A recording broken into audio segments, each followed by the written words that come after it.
Now with Sonoma State political science professor David McCuan to get some reaction to the breaking news from today. David, thank you for joining us. Well, it's a pleasure to be with you. Thank you for having me. All right, there's a lot to go over, but let's just start with your reaction to the former president being found guilty on all 34 counts.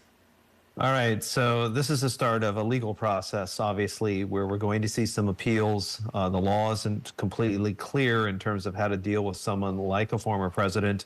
For example, if he's was to receive any jail time, what that looks like. His sentencing occurs July 11th. That's just 4 days before the Republican convention in Milwaukee. So setting aside the legal components, the impact of this, the reverberation of this on the political and constitutional side, those two sides are huge. On the political side, this has ramifications beyond November.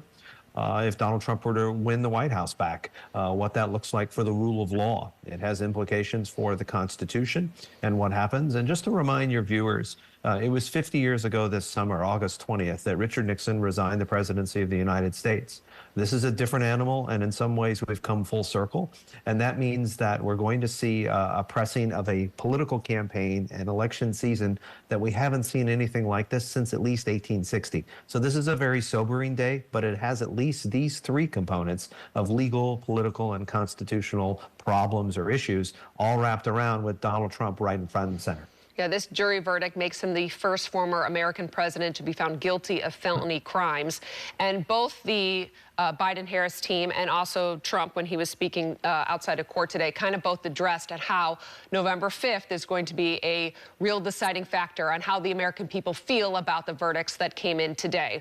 The Oval Office saying that the best way to keep him out of the Oval Office is at the ballot box, and then Trump also saying that the real verdict is going to come on November 5th. Do you think that election day is really going to be how the American people decided what really happened in court, like how their reaction in November will be how they feel about these convictions today? Yeah, I mean, there's certainly a run-up prior to November 5th. That's going to involve at least two debates. Obviously, his vice presidential choice is going to be consequential. He may not select one of the cast of characters who has been out in front of a Manhattan courtroom the last couple of weeks with the talking points. It affects where we headed to June 27th and the first debate. But kind of step back from this for a couple of minutes. It's unclear that Donald Trump, if his sentence is not fully complete and carried out, he can't even vote for himself as a resident of Florida. Florida is one of the states that's pushed criminal rehabilitation. You serve your sentence, you can then get your voting rights back with a few exceptions. But in this case, he may still be serving his sentence out, even if it might be suspended or might involve some elements of probation. He'll be a first-time criminal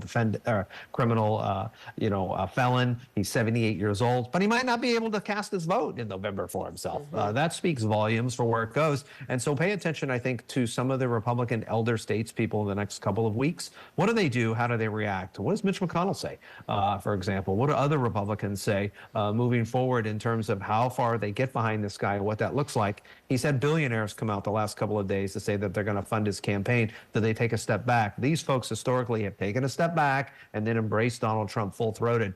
Does that continue to happen as we get closer and closer to November 5th? Yeah, he is the presumptive Republican nominee, and reporters are asking him outside of court if he thinks he's going to drop out. Does this become the turning point for other members in the Republican Party who maybe have been questioning whether or not that Donald Trump is the future of the party, or whether they think that this is a chance now for them to turn on him, or do they lean into this and just say, you know, this is our guy?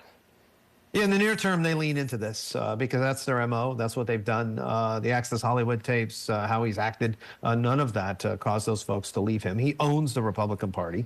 It's his. And so that whole brand is his. It's not just his daughter-in-law running the Republican Party. It's more than that. And this is where I think you have to pay close attention to those who are most loyal around him.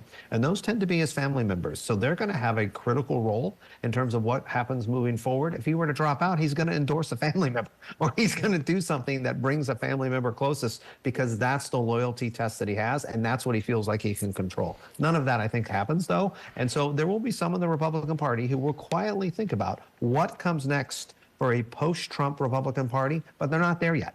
And they're not there, I would even argue, after November 5th, even if they lose. It does place a lot of pressure on the Biden people and the campaign to focus on those 3 states that they have to win. That would be Pennsylvania, that would be Michigan, and that would be Wisconsin. Those 3 states and the counties, just a few counties in each state, become hugely consequential, and the voters there are going to be pummeled because the independent or purple people in those areas, it's really going to be hugely important. There are an element of GOP voters, regular habitual voters, that we know who will not vote for a convicted felon. What does that look like? Where do they go? It taps Donald Trump's top number. It kind of pushes it down, so that means he's got to go negative. And that means that that campaign starts right now in terms of going into that full grievance politics. That's what he does well, so they'll double down on that, and so will those around him. Yeah, it started right after court today when he called this a rigged and disgraced trial. He was blaming the Biden administration, saying that the Biden administration was trying to hurt a political opponent, so it already started.